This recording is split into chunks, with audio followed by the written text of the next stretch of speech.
The morning fog clung low over the fields of northeastern France, muffling the distant thud of artillery. Through the haze, a German officer lowered his binoculars with a stunned expression, his pencil hesitating above the page of his field journal. What he had just witnessed did not match anything his army had been taught to believe. Black American tank crews, men he had been told were incapable of modern warfare, were maneuvering their Shermans with a precision that rivaled seasoned Panzer veterans. That moment, on November 7, 1944, cracked the surface of an ideology built through years of propaganda. The coordinated thrust, he observed, had taken only hours to break the defensive line. And yet, according to everything he knew, such a feat should have been impossible. But reality has a way of cutting through myth. These men were part of the 761st Tank Battalion, a unit the United States Army itself had doubted trained harder than any other and held back from combat for more than 2 years. Now they were entering the war not on the margins, but at the tip of the spear, ready to prove under fire what America had refused to see. What forces shaped these tankers, and how did their campaign become a turning point, not just in the war, but in the long battle over the meaning of equality? The story of the 761st Tank Battalion began far from the fields of France, in the pine forests of Louisiana. On April 1st, 1942, the U.S. Army activated a segregated armored battalion, an experiment, as some officers called it. For decades, military doctrine had insisted that African American soldiers were fit only for labor or service roles, not for the technical demands of armored warfare. Yet, war, strains, doctrine, and political pressure had finally forced the army to create a black tank unit, though without true confidence in its future. The men who arrived at Camp Claiborne came from every corner of Black America. One of them was 23-year-old Staff Sergeant Reuben Rivers, half Cherokee, half black, with the calm hands of a mechanic and the resolve of a man accustomed to hard work. Others: Leonard Smith from New York, William McBurney of Pennsylvania, Preston McNeil of Texas, carried their own stories shaped by migration struggle and the promise of service. What united them was a simple truth. Their country needed soldiers, but would not yet treat them as equals. Their commanding officer, Lieutenant Colonel Paul Bates, was one of the few white officers who believed deeply in their potential. He understood that these men bore a burden. No white unit faced every mistake would be interpreted as proof of racial inferiority. So Bates pushed them harder. Longer marches, hotter days inside the cramped steel hull of the M5 Stuart light tank. Repetition until instinct became muscle memory. Tank interiors reached 120 degrees in the Louisiana summer, yet the crews drilled gunnery, communications, and maintenance until every movement felt rehearsed, seamless. By the time the Black Panthers Tank Battalion moved to Camp Livingston for large-scale maneuvers, their performance matched that of seasoned white armored units. Maintenance records were exemplary. Gunnery scores climbed.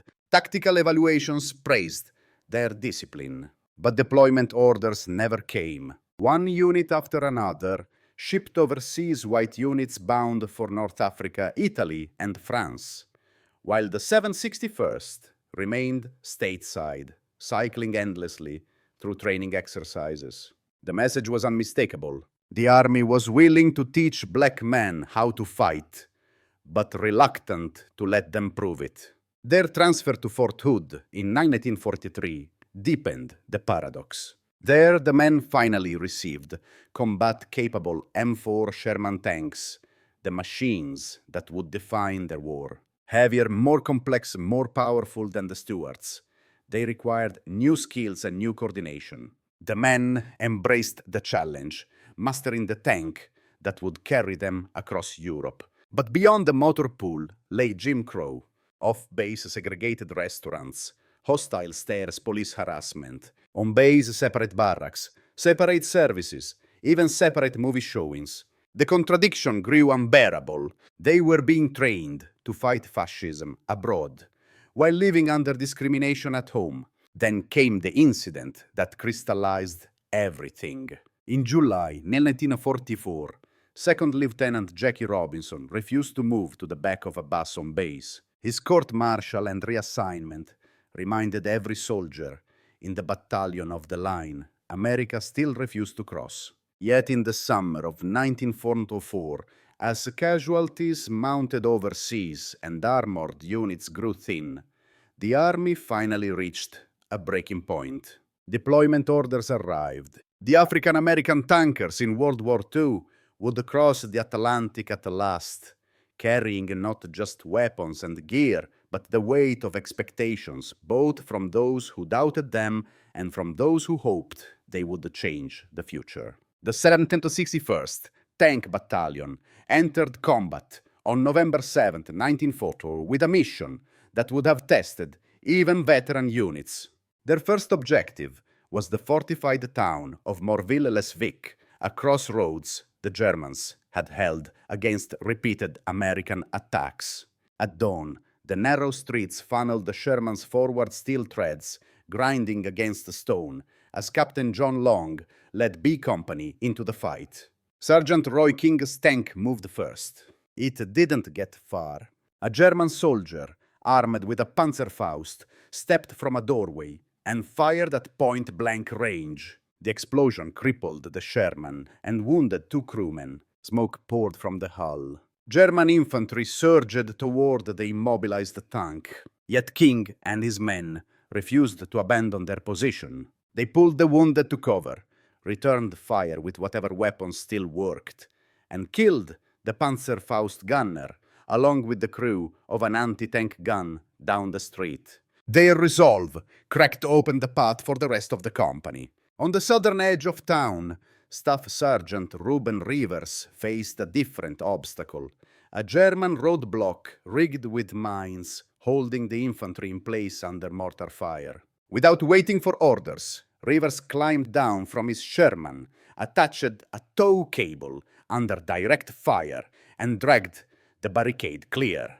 His action, simple and reckless, at once saved lives and kept the assault moving.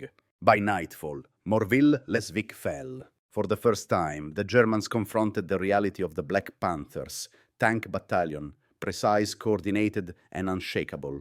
Prisoners taken that day spoke of disbelief. They had been told that black American soldiers would break under pressure. Instead, they saw disciplined, determined tank crews outmaneuver their defenses.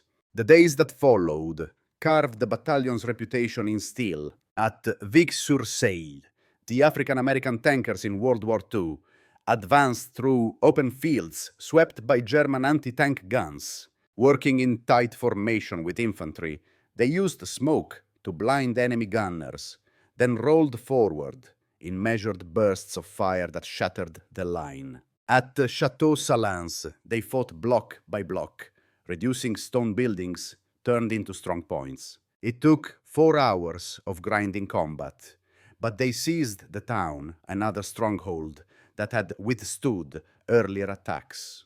In those, the battalion showed how quickly a unit can evolve under fire. Their maneuvers sharpened, their coordination tightened. Tank commanders anticipated ambush points. Loaders moved with mechanical speed. Gunners hit targets on the first shot. Even the Germans noticed. One captured officer compared Sergeant King's behavior under fire to Soviet crews he had seen on the Eastern Front. High praise from a hardened veteran. Then came the moment that cemented the legend of Patton's Black Panthers. In one of the battalion's fiercest engagements, Sergeant Warren Chris's tank was knocked out. Rather than retreat, he leapt from the burning vehicle, manned a machine gun on a nearby half-track, eliminated the anti-tank crew, and climbed onto another Sherman to continue fighting. Chrissy would earn a battlefield commission, but he was not an outlier. He embodied the spirit of a unit that had spent 2 years preparing for the chance to prove a nation wrong. In these early battles, the 761st Tank Battalion showed not just competence but excellence, evidence written in fire and steel that their long-denied opportunity had only made them stronger. The momentum of the 761st Tank Battalion carried them through early November, but the battle for the French town of Guebling would push the unit, and one man in particular, beyond the human limits. On November 16th, Staff Sergeant Reuben Rivers led a company toward a railway crossing when his Sherman rolled over a German mine. The blast tore through the hull. Shrapnel sliced from his knee to his thigh, cutting to the bone. Blood pooled on the tank floor. Captain David Williams rushed forward with medics. Rivers refused morphine. It would cloud his judgment. He refused evacuation. His men needed him. The wound was catastrophic. Any other soldier would have been removed from the battlefield immediately. But by nightfall, Rivers had taken command of another Sherman, his leg bound in makeshift dressings, fever rising, breath tight with pain. At dawn the next day, the Black Panthers Tank Battalion assaulted Gebling. Rivers' swollen, infected leg throbbed with every jolt of the tank's movement, yet he directed fire with steady clarity. German defenders poured anti-tank rounds into the town's narrow streets. 3 U.S. tanks were lost to mines and concealed guns. Still, Rivers pressed forward, engaging machine gun nests and strong points that threatened the infantry. By evening, he was barely conscious, but he stayed in the fight. On November 19th, the battalion advanced again, this time toward Burgaltroff. German gunners were waiting. Williams ordered a withdrawal to safer ground. Rivers radioed from the lead tank. He had located the enemy guns. If the company pulled back, those guns would tear them apart. He and one other Sherman pushed forward alone to cover the retreat. Enemy fire found them immediately. Armor-piercing rounds hammered the 2 exposed tanks. One shot penetrated the turret. Rivers died instantly. His sacrifice allowed a company to withdraw intact. For 3 days, he had fought with a wound that should have killed him on the first hour. Decades later, his Medal of Honor would acknowledge what every man in the battalion already knew. Rivers had held the line through willpower greater than pain. But the war gave no time for grieving. On December 16, 1944, Germany launched its last major offensive, the Battle of the Bulge. Snow smothered the Ardennes, roads iced over. Engines froze. Tanks slipped on slopes where the narrow Sherman tracks could barely grip. In early January, the African-American tankers in World War II were thrown into the fight for Tillet, facing SS Panzer units hardened on the Eastern Front. There a new threat emerged, psychological warfare.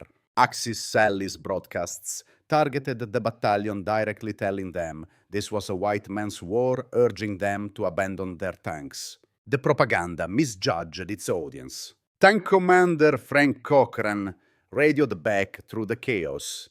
"They've hit me 3 times, but I'm still giving them hell." The Patton's Black Panthers took Tillet after days of brutal close-quarters fighting. German prisoners were stunned when they learned who had defeated them. Indoctrination had taught them that black soldiers were inferior. Tillet proved that belief to be a fantasy. And yet the war was far from over. Ahead lay the Siegfried Line, the Rhine, and the crumbling heart of Nazi Germany. The cost would be severe, but the 761st Tank Battalion had already shown it would not yield, no matter the terrain, the weather, or the ideology aimed against it. Across the winter of 1945, as the 761st Tank Battalion pushed toward the German border, something unexpected began to unfold behind the front lines. German prisoners captured by the battalion were not just surprised, they were shaken. Many had absorbed years of Nazi doctrine portraying black people as incapable of modern warfare.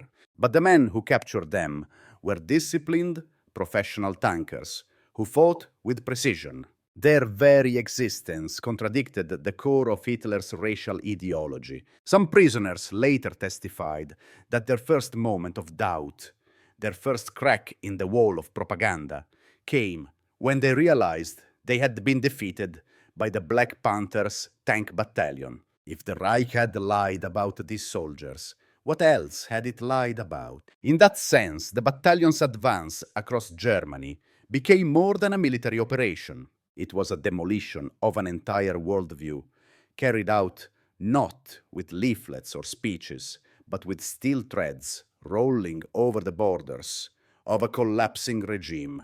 But the ideological shock was not limited to Germany. Within the United States, the battlefield record of the African American tankers in World War II was becoming impossible to ignore. Commanders filed reports documenting their effectiveness. White officers who had doubted them returned home with changed assumptions. Veterans in other units wrote about relying on black tank support during the harshest fighting.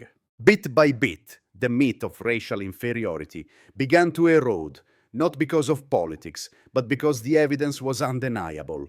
And yet, when the war ended, the men of Patton's Black Panthers returned to a nation still divided by segregation. They could liberate towns in Europe, but not sit freely in restaurants at home. They could command tanks in combat, but struggle to secure employment worthy of their skills. This contradiction fueled a rising determination within black communities.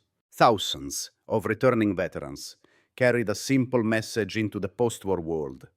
If they could fight fascism abroad, they would no longer accept injustice at home. Civil rights organizations seized upon the battalion's record.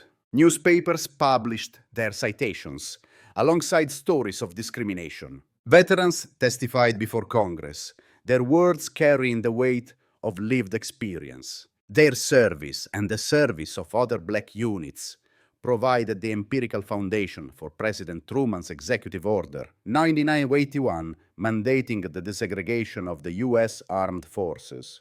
In this way, the 761st Tank Battalion shaped not only the defeat of Nazi Germany, but also the emerging struggle for equality in the United States. Their victories forced two nations, the enemy they fought and the country they served, to confront uncomfortable truths about race capability and justice. When the smoke finally lifted in May 1945 and the guns fell silent across Europe, the men of the 761st Tank Battalion stepped back from their tanks and looked upon a war they had helped bring to an end. They had crossed France, Belgium, Luxembourg, Germany, and Austria, 183 consecutive days without relief. They had fought within snowstorms, in shattered towns, through minefields and fortified walls. They had stared down Panthers and anti-tank guns and walked away from burning machines to climb aboard another. And in doing so, the Black Panthers' Tank Battalion rewrote expectations that had stood unquestioned for generations. What they achieved cannot be measured only in towns liberated or miles advanced. Their true legacy lived in the collapse of ideas, Nazi racial ideology abroad, and eventually the quiet acceptance of inequality at home. On the battlefields, where the African American tankers in World War II fought German prisoners, learned that the propaganda they had been fed was a lie. And back in the United States, their performance forced the army policymakers and ordinary citizens to confront a contradiction at the heart of American democracy.